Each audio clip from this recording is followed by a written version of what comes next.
కృష్ణా జిల్లా మెట్ట ప్రాంతంలో వెలిసిన లక్ష్మీ తిరుపతమ్మ అమ్మవారు రెండు తెలుగు రాష్ట్రాల భక్తులకు కొంగు బంగారం. గత కొంతకాలంగా దేవాలయానికి ఆదాయం కూడా గణనీయంగా పెరుగుతోంది. దీంతో అసిస్టెంట్ కమిషనర్ గ్రేడ్ నుంచి డిప్యూటీ కమిషనర్ గ్రేడ్కి ఆలయం మారింది. ఆదాయంతో పాటు అవినీతి పెరిగిపోతోంది. గతంలో పనిచేసిన ఈవోలపై సస్పెన్షన్ వేటులు పడిన సందర్భాలు చాలానే ఉన్నాయి. ప్రస్తుతం ఆలయ అధికారులు దుకాణాల కాంట్రాక్టర్స్తో కుమ్మక్కై పూజా సామాగ్రి ఎక్కువ రేట్లకు విక్రయిస్తూ భక్తులు దోచుకుంటున్నారు.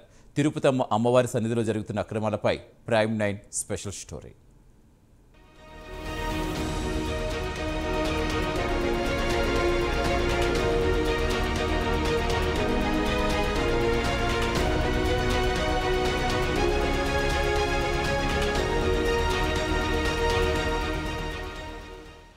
పెనుగంచిప్రోలు తిరుపతమ్మ అమ్మవారి దేవాలయంలో అవినీతి కోరలు చాచుతోంది. షాపుల లీజుదారులతో ఆలయ అధికారులు కుమ్మకై రేట్ల విషయం పట్టించుకోవడం లేదు. దీంతో దుకాణదారులు బరితెగించి తమ ఇష్టానుసారం పూజా సామాగ్రిని అమ్ముతున్నారు. పూలు, గాజులు, పసుపు, కుంకుమ, జాకెట్తో కలిపి కొబ్బరికాయ 40 రూపాయలకు అమ్మాలి. కానీ కొబ్బరికాయ ఒక్కటే 60 రూపాయలు వసూలు చేస్తున్నారు.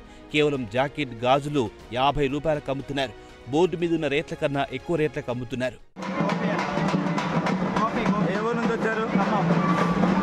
బండి పూజ చేయించారా? టికెట్ కొన్నారా? ఎంత టికెట్? 50. బండి పూజకి సామాగ్రి తీసుకున్నారా? ఎంత? 200. బండి పూజకి ద్విచక్ర వాహనానికి 200 సామాన్ తీసుకున్నారా? టికెట్ 50 రూపాయలే. ఓకే అండి, అయిపోయిందా పూజ?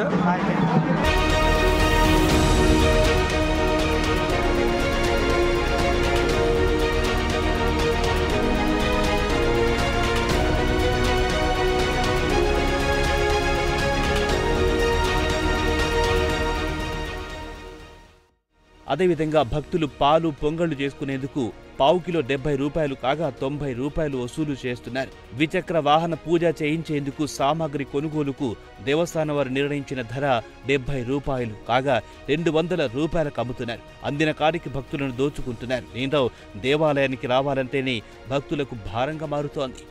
దుకాణదారులందరూ ఓ సిండికేట్గా మారి రేట్ల నిర్ణయించుకుంటారు. దేవాలయం నిర్ణయించిన రేట్లు అస్సలు పాటించరు. ఎవరన్నా అడిగితే గొడవకు దిగుతారు. దీంతో భక్తులు వాళ్ళెంత రేటు చెబితే అంత చెల్లిస్తున్నారు. కొలిసిందే కొంగు బంగారంగా మేము ఎన్నో సంవత్సరాల నుంచి మా తాత, తండ్రి తర్వాత మేము అందరం వస్తున్నాం. అమ్మవారికి దైవంగా ఆ తిరుపతమ్మ తల్లి, గోపాల స్వామి మా కుటుంబాన్ని ఎల్లప్పుడూ కాపాడుతున్నారు. మేము ప్రతి సంవత్సరం ఎప్పుడు కుదిరిపోయినప్పటికీ సంవత్సరం ఒకసారి వచ్చి పాల పొంగళ్ళు నివేదన చేసుకుంటాం ఇక్కడే. అదేవిధంగా బయట పొంగలు చేసే దగ్గరైనా కొబ్బరికాయల విషయంలో కొద్దిగా ఎక్కువ రేట్లే ఉన్నాయి. భక్తులకు అది మధ్యతరగతి ఇంకా మా తక్కువ వాళ్ళకి చాలా ఇబ్బందిగా ఉంటుంది. కూడా దేవస్థానం వాళ్ళు కొంచెం గమనించాలని కూడా కోరుకుంటున్నాను. రెండో విషయం ఏంటంటే భక్తులందరికీ దర్శనం బాగా అవుతుంది. పురోహితులు చాలా లోపలికి తీసుకెళ్ళి భక్తులందరికీ దర్శనం బాగా చేస్తున్నారు. జై తిరుపతమ్మ. పొంగలి చేసినందుకు ఎంత తీసుకున్నారన్న? మా దగ్గర పొంగల్ చేసినందుకు 120 రూపాయలు తీసుకున్నారు. 120 రూపాయలు. కొబ్బరికాయ ఎంత అన్న? కొబ్బరికాయ 50 రూపాయలు. వాళ్ళు జాకెట్ ముక్క కాకుండా 50 రూపాయలు తీసుకున్నారు. జాకెట్ వేరే తీసుకుని 50 రూపాయలు. ఇవన్నీ కొంచెం తగ్గిస్తే బాగుంటుంది. అది భక్తుల దృష్ట్యా దేవస్థానం వాళ్ళు దాన్ని కొంచెం చర్య తీసుకోవాలని కోరుకుంటున్నారు. ఏ ఊరు అన్న? అంతా చాలా బాగుంది. మాది పల్నాడు జిల్లా కాచేపల్లి. ఏం పేరు అన్న మీకు? నా పేరు శ్రీనివాస్ అండి, మల్లిరెడ్డి శ్రీనివాస్. ఓకే అన్న.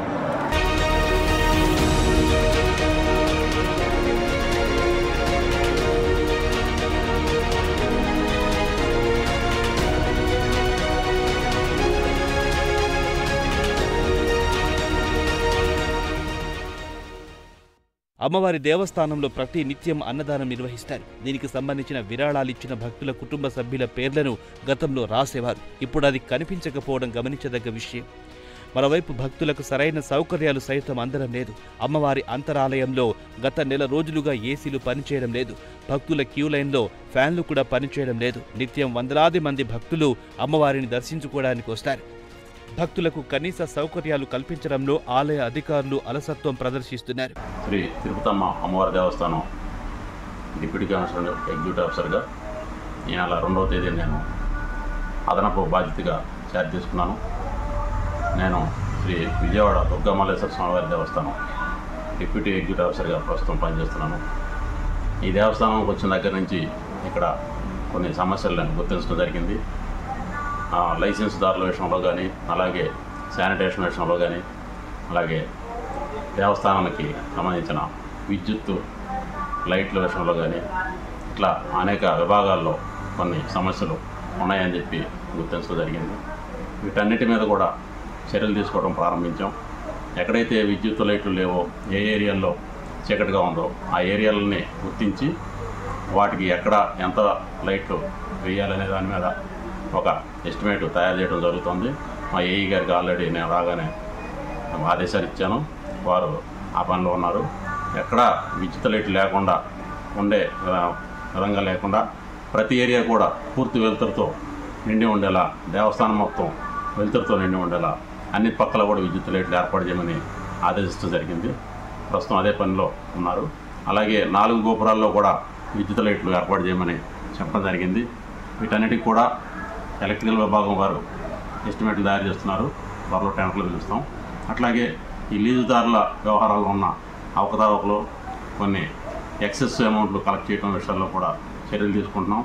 ఆ లీజుదారుల ఫైల్స్ అన్నీ కూడా పెట్టమని మా సిబ్బందికి ఆదేశాలు ఇచ్చాను.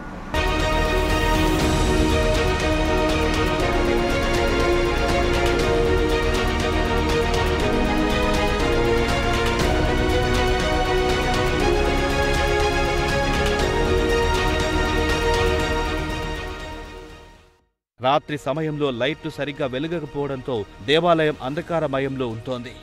సీసీ కెమెరాల వద్ద కూడా లైట్లు వెలగని పరిస్థితి నెలకొంది. దీంతో ఏదన్నా తప్పు జరిగినా గుర్తించలేని స్థితి నెలకొంది. అమ్మవారి మీద భక్తిభావంతో వస్తున్న భక్తుల మనోభావాలతో అటు అధికారులు, ఇటు కాంట్రాక్టర్లు చెలగాటమాడుతున్నారు.